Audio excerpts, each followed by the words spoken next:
Hello बच्चों, let's read the question. The question says, consider the electronic configuration for neutral atom A 1s2, 2s2, 2p6, 3s1 and B 1s2, 2s2, 2p6, 6s1. Which of the following statement is not true? तो question में हमारे पास दो configuration है A and B का और हमसे पूछा जा रहा है कि कौन सा स्टेटमेंट ट्रू नहीं है। एंड ऑप्शन ए में दे रखा है energy is required to change A to B. B में दे रखा है A represent a sodium atom. C में दे रखा है A and B represent different elements. And D में दे रखा है less energy is required to remove one electron from B than from A. तो आइए बच्चों देखते हैं इसका करेक्ट आंसर क्या होगा। एंड फर्स्ट ऑफ ऑल बात करते हैं की कॉन्सेप्ट की कॉन्सेप्ट।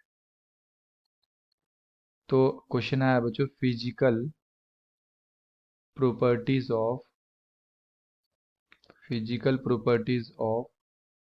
Alkali metals. एंड हमारे पास एक एलिमेंट ए है जिसका हमें कॉन्फ़िगरेशन दे रखा है 1s2, 2s2, 2p6, 3s1। यानी कि हम लोग यहाँ से क्लियरली देख सकते हैं कि टोटल इलेक्ट्रॉन कितना है।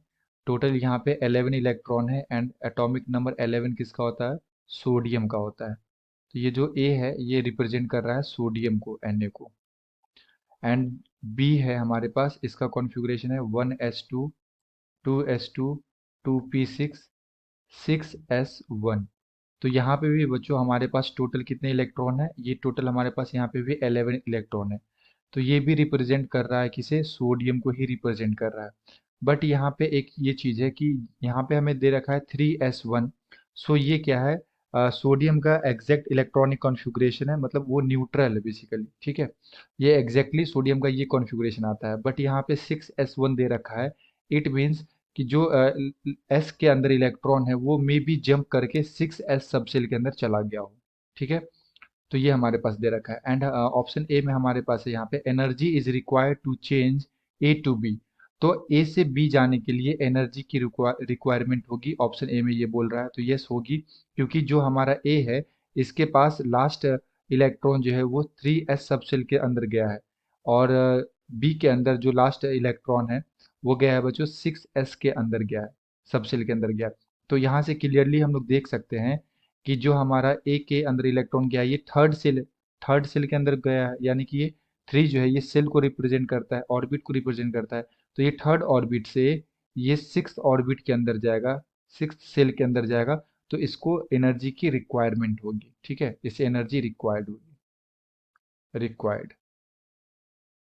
तो ये स्टेटमेंट कैसा है? ये करेक्ट स्टेटमेंट है। बी में दे रखा है A represent a sodium atom. तो यस, अभी मैंने जस्ट बताया कि ये जो ए है ये न्यूट्रल एटम सोडियम का रिप्रेजेंट कर रहा है। सो ये भी स्टेटमेंट करेक्ट है।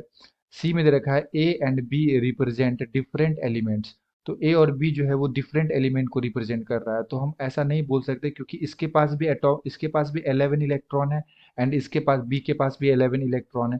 तो दोनों के पास 11 इलेक्ट्रॉन है, बट यहाँ पे कॉन्फ़िगरेशन में 3s1 एंड 6s1 है। सो हम लोग देख सकते हैं कि इलेक्ट्रॉन जंप हो रहा है ना, थर्ड ऑर्बिट से सिक्स्थ ऑर्बिट के पे जा रहा है electron.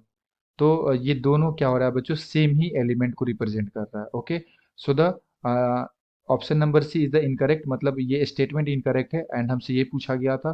So the appropriate answer is option number C. And D में दे रखा है less energy is required to remove one electron from B than from A. तो यानी कि जो हमारा बी है जब इससे हम लोग इलेक्ट्रॉन को रिमूव करेंगे तो कम एनर्जी लगेगा एज कंपेयर टू ए। तो ये भी करेक्ट है, ये भी करेक्ट है बच्चों, क्योंकि यहाँ पे 6s है, यानी कि ये सिक्स सेल के अंदर प्रेजेंट है। और ये जो सिक्स ऑर्बिट होगा ये न्यूक्लियस से ज़्यादा डिस्टेंस पे होगा एंड थर्ड ऑर्बिट जो होगा ये न्यूक्लियस से कम डिस्टेंस पे होगा। तो अगर ज़्यादा डिस्टेंस है तो यहाँ पे इलेक्ट्रॉन को रिमूव करने के लिए कम एनर्जी की रिक्वायरमेंट होगी। ठीक है, तो डी भी क्या हमारा करेक्ट है। So the appropriate answer is option number C. I hope you will be understood it well. Best of luck, thank you.